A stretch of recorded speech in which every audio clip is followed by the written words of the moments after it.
Selamat datang di channel Papua Natif.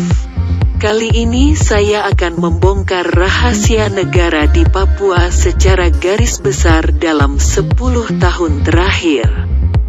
Apa pentingnya para pengusaha dan pejabat Papua yang namanya terangkat perlahan di kancah nasional, kalau kenyataannya hanyalah akal busuk Jakarta untuk menyembunyikan aib? Apa pentingnya juga mereka kalau kenyataannya daerah mereka sendiri masih tertindas?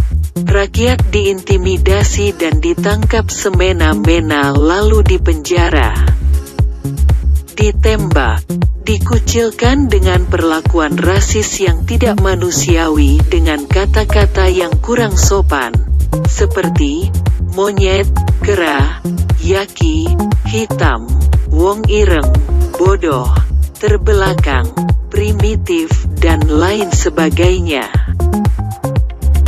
Lalu kenyataan pahit yang terpaksa harus disaksikan rakyat pribumi Papua adalah ketika Jakarta menyediakan dan membuka kesempatan yang begitu luas, yang katanya demi kesejahteraan dengan menyekolahkan putra-putri Papua di berbagai universitas di dalam negeri maupun di luar negeri, yang kemudian mereka akan dijadikan sebagai budak negara, dan itu hanyalah pencitraan terhadap bangsa Melanesia. Negara melumpuhkan kesadaran anak-anak muda dengan memberikan kebahagiaan palsu yang sesungguhnya merupakan strategi pecah belah atau divide et impera.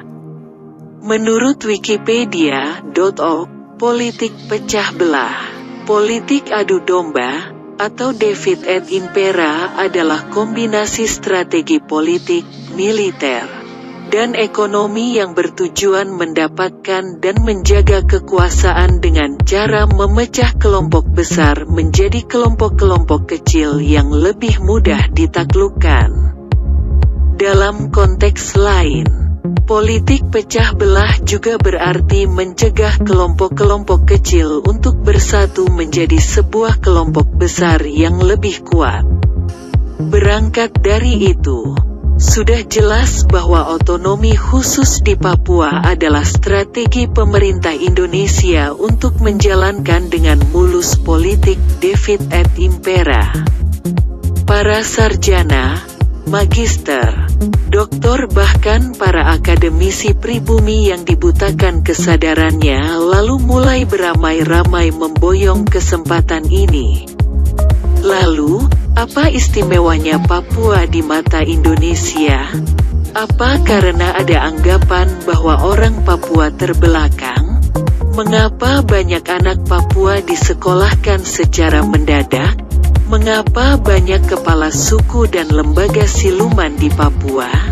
Apakah realita tersebut adalah strategi pemerintah untuk memberdayakan orang pribumi Papua, ataukah pemerintah sedang memainkan politik divide et impera? Jawabannya benar.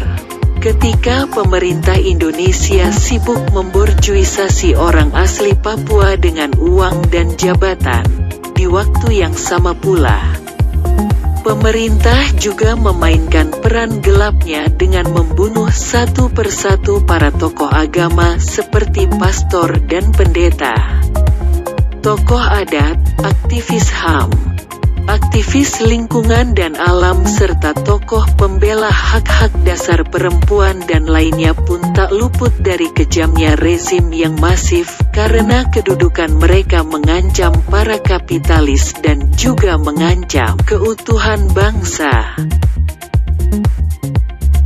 Bukan hanya itu, para pejabat Papua yang mengenakan Garuda di dada mereka pun tak luput dari pembunuhan sistematis ini. Pemerintah hanya menargetkan siapapun yang berkulit hitam dan berambut keriting siap jadi mangsa negara. Sungguh kejam. Lalu ada pertanyaan yang muncul. Akankah di suatu hari nanti tokoh-tokoh pribumi yang diangkat oleh Indonesia yang belakangan ini dipakai negara untuk menebarkan pencitraan kepada bangsa Papua pun dibasmikan? Mengingat latar belakang mereka yang juga adalah putra-putri Papua. Sudah tentu karena mereka hanyalah boneka yang suatu hari akan dibakar Jakarta. Menurut hemat saya, Papua itu perlahan diborjuisasi dengan mengangkat putra daerah dan tokoh adat boneka sebagai tokoh nasional agar pemerintah dengan mudah mengkapitalisasi Papua. Strategi ini yang juga pernah dipakai bangsa Eropa untuk memperluas daerah koloni mereka. Lalu secara terbuka, Papua dikapitalisasi oleh para elit negara seenaknya. Dengan memasukkan sejumlah perusahaan besar di Papua untuk mengeksploitasi sumber daya alamnya. Seperti Mive dan Medco di Merauke, LNG di Sorong, perusahaan Freeport di Tembagapura, Timika, dan lainnya. Perusahaan kayu dan penambangan berskala sedang yang pemiliknya adalah para imigran atau pendatang yang sudah tentu oknum elit negara dan militer. Lalu rakyat pribumi terpaksa kehilangan sumber daya alam, kehilangan mata pencarian, serta kultur budayanya hancur berkeping-keping. Lalu Papua dipaksakan untuk memenuhi kriteria tertentu yang diinginkan pemerintah tanpa memikirkan bahaya dan risikonya. Kini Papua bisa diibaratkan seperti sebuah boneka yang dipaksakan untuk berjalan, yang sesungguhnya adalah mustahil. Sudah jelaslah betapa kejamnya strategi David et Impera di Papua. Dan apabila Papua ingin merdeka dan lepas dari ikatan kolonial, imperialis dan kapitalis, maka kuncinya adalah melakukan mogok sipil besar-besaran di seluruh teritori Papua agar pembebasan bangsa Papua dapat terwujud. Bersatulah rakyat, bersatulah para pejuang, sebelum musnah di tanah sendiri.